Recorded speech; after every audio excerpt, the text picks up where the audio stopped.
ভোটারদের বিরুদ্ধে যুদ্ধ ঘোষণা করছে নির্বাচন কমিশন এবং তার সঙ্গে সমান তালে তাল ঠুকে মানুষের ভোটের অধিকারটাকে বিড়ম্বনার মধ্যে ফেলছে এদিকে রাজ্যের প্রশাসন, ওদিকে নির্বাচন কমিশন। ভয়ঙ্কর। এবং সুপ্রিম কোর্টকেও বলতে হয়েছে ট্রাস্ট ডেফিসিট, এর চাইতে বড় খারাপ কিছু হয় না।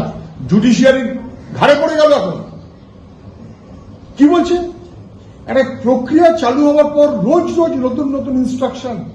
এখন বলছে 14ই ফেব্রুয়ারির মধ্যে যারা নথি জমা দিয়েছে তারা অ্যাডমিট কার্ড জমা দিলেও সেটা অ্যালাউড। এতদিন বলেননি কেন? এখন বলা হচ্ছে আধার কার্ড যারা জমা দিয়েছেন, এতদিন বলেননি কেন আধার কার্ড অ্যালাউড? তাহলে আধার কার্ড অথবা অ্যাডমিট কার্ড এগুলো যদি অ্যালাউড হয়, 14র আগে হলে অ্যালাউড। এখন বলা হচ্ছে, তখন যে বলা হচ্ছিল 14র আগে অ্যালাউড না, অতএব যারা দেননি তাদের দেওয়ার সুযোগ থাকবে না কেন আরেকবার? একদম আমার খুশি মতন ভোটের নাম কেটে দেব, আমার খুশি মতন ভোটের নাম যোগ করব। কার্যত নির্বাচন কমিশন ভোটার তালিকা নিয়ে একটা ছেলে খেলা করছে। শুধু তাই না, সমস্ত জিনিসটা একেবারে ঘেটে লন্ডভন্ড করে দিচ্ছে। এবং আমি জানি না তারপর সমগ্র মানুষের ভোটের অধিকারকে রক্ষা করে ভোট তার ব্যবস্থা করবে, নাকি ভোটারের নাম কেটে নিয়ে ভোটের ব্যবস্থা করবে। মানুষ ছাড়বে না, মানুষ রেগে আছে, তেগে আছে।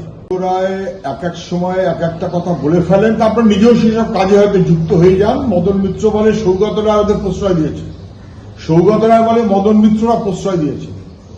এই পরপর রোজ ঘটনা ঘটছে, দুষ্কৃতি রাজত্ব ভয়াবহ, ধরা পড়ে যাচ্ছে, মানুষ স্থিতিবিরক্ত, প্রশাসন চুপ। এবং তারপরে এখন বলছেন যে এসব ঘটনা বেশি বাড়াবাড়ি হওয়া উচিত না, এগুলো ঠিকঠাক দেখা উচিত। আর উচিতার্থে কথা বলে লাভ কি আছে? বলুন যে তৃণমূলের নেতারা এসব প্রশ্রয় দিচ্ছে। উনি বলছেন তৃণমূলের নেতাদের কথা এখন শুনছে না। আমি যে নেতাদের কথা শুনবে কেন? দুষ্কৃতীরা জানে যে নেতাদের কথা শোনার তাদের আলাদা করে দরকার নেই, কারণ মুখ্যমন্ত্রীর একেবারে স্বীকারোক্তি যে আমি গুন্ডাদের কন্ট্রোল করি।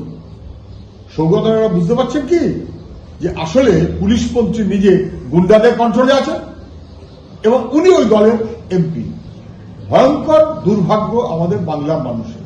কেন্দ্রীয় বাহিনী গাছের তলায় শুয়ে থাকে অথবা বিশ্রামে থাকে অথবা অন্য কোথাও ঘুরতে বেরোয়, নাগরিকের মানুষের ভোটের অধিকারটা লুট হয়ে যায়। তো বরাবর দেখে যাচ্ছে আমরা কি করছে নির্বাচন কমিশন জানেন। দ্বিতীয়ত, আরে ভোটার তালিকা কি হলো? 28 তারিখে কি পুরো তালিকা বেরোবে, নাকি কলেজে ভর্তির মতন ফার্স্ট লিস্ট, তারপর সেকেন্ড লিস্ট, তারপর থার্ড লিস্ট, তারপর বললো না টাইম আউট, অর্থাৎ ভোটের যারা অধিকারী তাদের নাম কেটে দিয়ে ভোট হবে? মানুষের কাছে আসল প্রশ্ন এটা। ইচ্ছাকৃতভাবে দিল্লি এসআইআর এর নাম করে মানুষের বিরুদ্ধে হয়রানি হেনস্থা না, যুদ্ধ ঘোষণা করেছে। যুদ্ধ ঘোষণা করেছে। মানুষের নাগরিক অধিকার, ভোটের অধিকার, এটাকে হরণ করার ব্যবস্থা করছে। শুট আউট শুধু না, একেবারে পয়েন্ট ব্ল্যাঙ্ক রেঞ্জ থেকে খুন। আমি জানি না সবার মনে পড়ছে কিনা, তৃণমূলের councillor Panihati point blank range থেকে খুন। তারপর কাউন্সিলরের স্ত্রীকে একটা কাউন্সিলর বানিয়ে দেওয়া হলো, হয়ে গেল কনসোলেশন। কেন এই ধরনের ঘটনা ঘটছে? কেন পুলিশ ফেল? কেন দুষ্কৃতীদের রাজত্ব? কেন তারা লাফিয়ে বেড়াচ্ছে? আর হাওড়ায় গোড়াবাড়িতে খুন হয়েছেন যিনি, সবাই দেখেছে। এবং খুনে যিনি মূল অভিযুক্ত, তিনি ওখানকার এমএলএর সঙ্গে প্রকাশ্যে সবাই জানে তার সঙ্গী, তার শরীর। আর ছবিতে দেখা গেছে এমন না, এমএলএর নিত্য সঙ্গী যে সে তোলার মনোভাবে এমএলএর নির্দেশে বা কার নির্দেশে নিশ্চয়ই আরো স্পষ্ট হবে সেটা। একেবারে পয়েন্ট ব্ল্যাঙ্ক রেঞ্জে গুলি করে খুন। দুষ্কৃতি তাণ্ডব শুট আউট শুধুমাত্র না, হার হিম করা ঘটনার মতন কলকাতার চারপাশে ঘটে যাচ্ছে। জিনিসের দাম যেভাবে বাড়ে তার সঙ্গে সঙ্গে এটা সম্পর্কিত। যেমন দ্বিতীয় এবং প্রথম হচ্ছে খরচ, যা মোট ভাড়া ঠাড়া সব সহ তার অনুযায়ী সহায়ক মূল্য হওয়া দরকার। সেটা কি হচ্ছে? স্বামীনাথন কমিশন যে ফর্মুলা দিয়ে গেছিলেন সেই ফর্মুলা অনুযায়ী কি সহায়ক মূল্য দেওয়া হচ্ছে? না।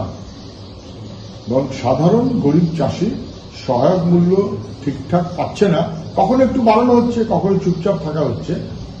এতে খুব মানুষের লাভ হচ্ছে এমনটা নয়। খরচের সাপেক্ষে সহায়ক মূল্য ক্রমশই বাড়বার কথা।